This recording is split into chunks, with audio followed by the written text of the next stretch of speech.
Boom! Here we are at the Flying Can Ranch at Cedar Creek Lake, Texas. Over the weekend, I did a review on a Umarex Syrix, or maybe it was the week before, and that was in a 22 caliber. So what we're going to be talking about today is solely the 177, and I'm going to show you what I ran into. Two things actually. One is you're going to see that I got this scope on here, and I had to use a UGG rail to get it to go on. I've mounted it various ways, so this is a pretty good mount of scope. So, but the scope rings that came with the gun, they just wouldn't stay on, especially the one up the front. I've tried to file them and do this. They just won't go onto the gun. You can get them on there, and you'll get your scope zeroed in, and then boom, scope rings fall off. So I put this scope on, and as I was practicing away, it just kept hitting the dirt and hitting the dirt and hitting the dirt and hitting the dirt. And I don't know what I got glaring over there.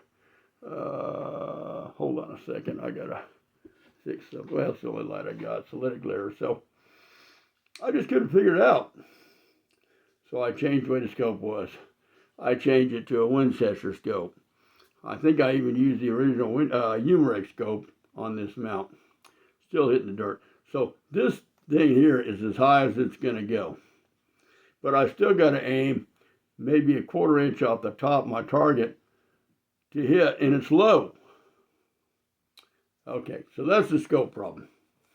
Well, I got to looking at this, and I don't know if you're going to be able to see this, because I've heard of this before. I've never experienced it. I'm going to try to make this as best I can.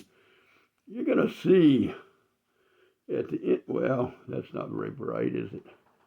How do I do this that you can see what I'm talking about? That's maybe too bright of a light. There we go. It's very hard to see this on this camera, but there's kind of a white, let me turn it around, you might be able to see it better. Maybe I just won't use the light at all. Hold, set it down a second. You're going to see like a white, see that coming out between the barrel and the mount? And it's like, what is that? It looks like some kind of a glue. So I got to playing with this thing. You might be able to see a little bit. Yeah, at risk of knocking half the stuff off my table. See right in there. So I discovered I was kind of messed with this, and I thought maybe this was, you know, I could feel some play on it. So what I did is, this is going to be very, very hard for you to see, is I'll put my thumb here, and I'll pinch down on the top. So I've got the piece that the barrel's mounted to held in, but as I grab that barrel and I go like this, I can feel that barrel moving around. Yeah, see if I can pinch that a little bit. It's got a little play to it. It's just got some play in it, and it won't turn, but it acts like it's, so, you know, and I'll explain something in a minute, but see, it's very hard to see in the video. But this piece here that the barrel mounts into really isn't moving, but the barrel is moving.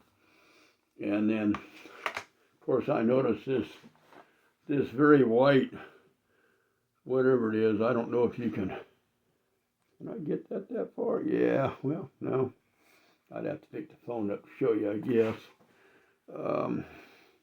But if you look straight down into here, you can see a lot of it.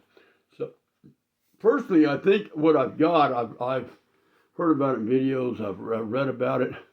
I think I got a real bad case of barrel droop on this one. And unfortunately, I looked at my records with Airgun Depot, and this is way past the warranty stage. So I might just later on get me another one and then see if I can make that work. So I don't know what caused it, but the thing that concerns me is I've read a couple of reviews in the past where people have bought in Umarex and this and this and this has happened. And then they say, well, I'll just never buy into the Umarex. And I, you know, I kind of feel that, but at the same time, I've got several that work pretty good. Of course, we all know the little machine gun was an epic fail, and I knew that was going to be. And, you know, all I can say is Umarex, you got to read your own reviews on these different places that sell your gun. And, you know, if you want to reach out to me on my web, my YouTube channel and make arrangements, that's fine. But I'll probably just end up having to buy another one. And then we can do a really good by way of comparison to the 177 versus 22. 22 is still working fantastic. But, you know, Umarex comes up with a lot of different products. You know, they just announced a SHOT Show. They've got a dual-barreled air saber. Supposed to shoot some wild slug out of it. And, you know, quality control, guys. That's all I can tell you is, you know, I don't want to get with Umarex like I did with SIG, because I'm going to tell you, I'd never buy another SIG ever in an air gun, ever. Every SIG I had was a complete disaster. I'd call SIG out on that too. Tell them, you know, send me something, let me review that. Let's see how long it lasts. Of course, they're not going to respond. I know that. But I just want to let you guys be aware of that problem that I have with this particular one. Again, it's past the warranty or the send back point.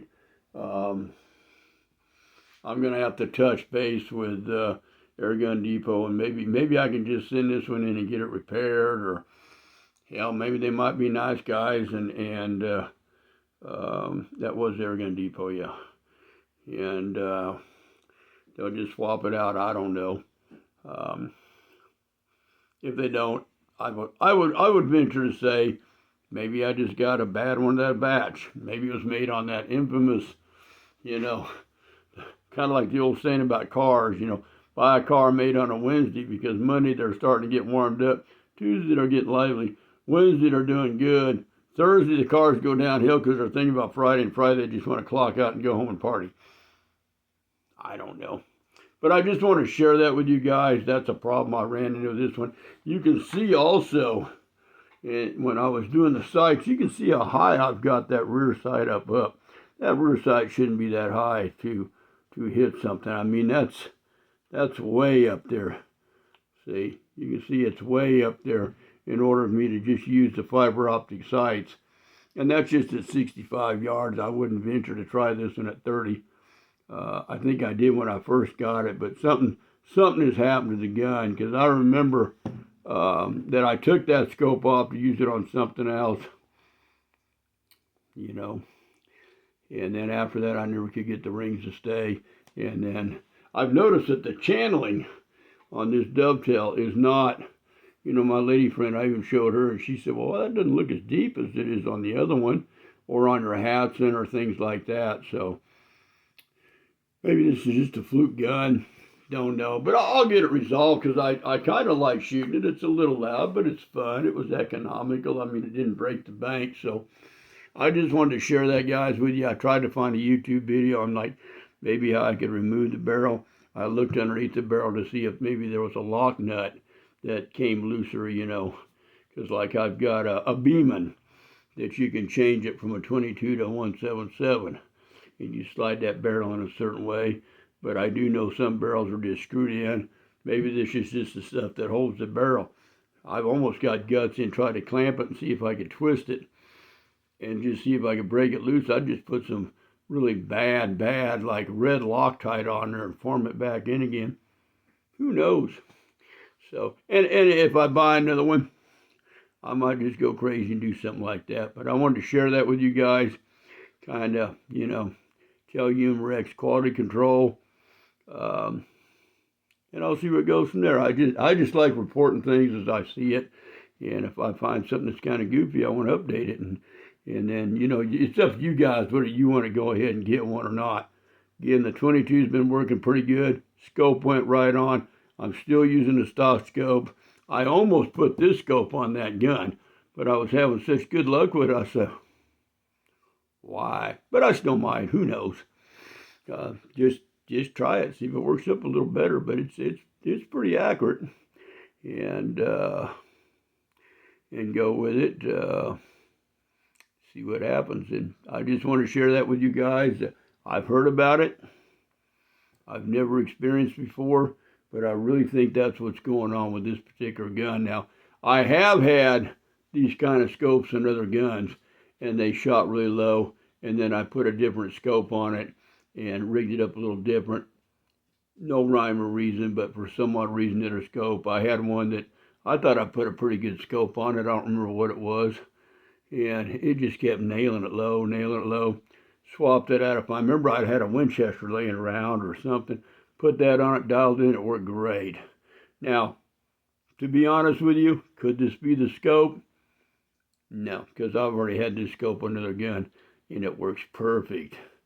So I dialed it in on something else. This is the same type of scope that I've put on her Gamo Whisper Swarm Fusion 10X, whatever it is.